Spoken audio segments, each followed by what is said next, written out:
In the southern high plains, water equals life for farmers and wildlife populations. Thanks to an ongoing partnership between the United Sorghum Checkoff Program and Pheasants Forever and Quail Forever, sorghum growers now have more resources to create a legacy for water conservation efforts in West Texas. In our area, water is by far the most limiting factor year in, year out. Even on a good year, water is still our limiting factor.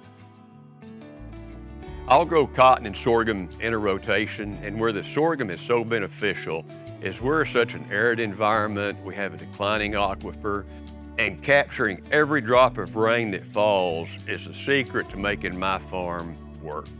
It helps capture the rainfall, it increases our water infiltration, it helps create that mat on the ground that armors the soil.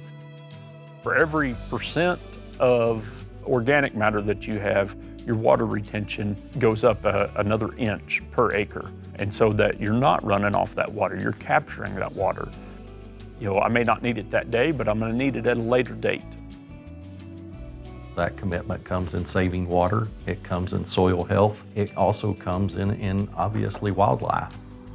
Certainly something that from a crop standpoint, when we get pulled into this conversation about water or sustainability, it comes in a lot of different forms for us, but I think it just shows the versatility of sorghum and how we do fit in so many of those different conversations. Well, I think a perfect example of how sorghum cooperates is work with Pheasants and Quail Forever and Cotton Incorporated and really looking at a group of farmers that we all serve and what can we do collectively that helps their farms be profitable and be better from a sustainability standpoint and also takes care of natural resource concerns and wildlife concerns. I work with farmers out here. We will work with them to try and find these areas that it doesn't make sense to farm it. We always say plant the best to conserve the rest. Of course, we plant grass, but we also highly encourage grain planting with sorghum. It feeds the birds, it provides them nesting cover. One of our big things for water conservation out here is the playa lakes that you see everywhere.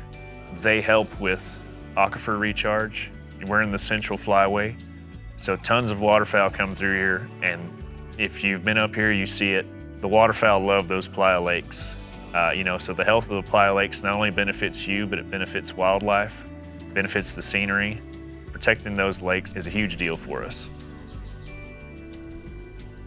We work with the FSA office, USDA, NRCS, Texas Parks and Wildlife Department, US Fish and Game. One of us is gonna know what each agency has, what program they have to benefit you. And we tackle it as a team approach. He's talked to us a lot about conservation and game and birds and how we can incorporate different programs in our operation that could benefit us. You know, growing grains and sorghum, we've seen our bird populations increase as well. I remember seeing not very many quail in the last 15 years. And then the last 5 years, I feel like the quail population has, tripled or quadrupled even. We're there from start to finish. We are able to provide our services complimentary through our great partnerships through specifically my position, BASF, Cotton Inc., and the Sorghum Checkoff here in West Texas. So here it's no secret. Everybody knows we're running out of water. It doesn't rain enough anymore to sustain crops usually. So we need to be as water conscious as we can. And through planting sorghum and other conservation practices, we're helping mitigate that. Sorghum is a crop that gives back in a lot of different ways. Obviously, most of it's grown for grain. But when you just look at the value of wildlife and hunting today in terms of what that brings to a local community and a local economy, I live in a small town of 2,500 and we have 3 outfitters within our immediate area, and those are bringing people into our community. We have a lot more deer. It's a better habitat for quail and for pheasant. We also see a lot of pollinators. We'll see a lot of bees and a lot of butterflies. By having that ground, it's just more alive and more active. and just more life in it. So you really feel like you're giving back, to the natural habitat that used to be here, right? It used to all be, natural grasses, and sorghum is a pretty close relative to that. And so you're able to offer huge advancements in habitat as well.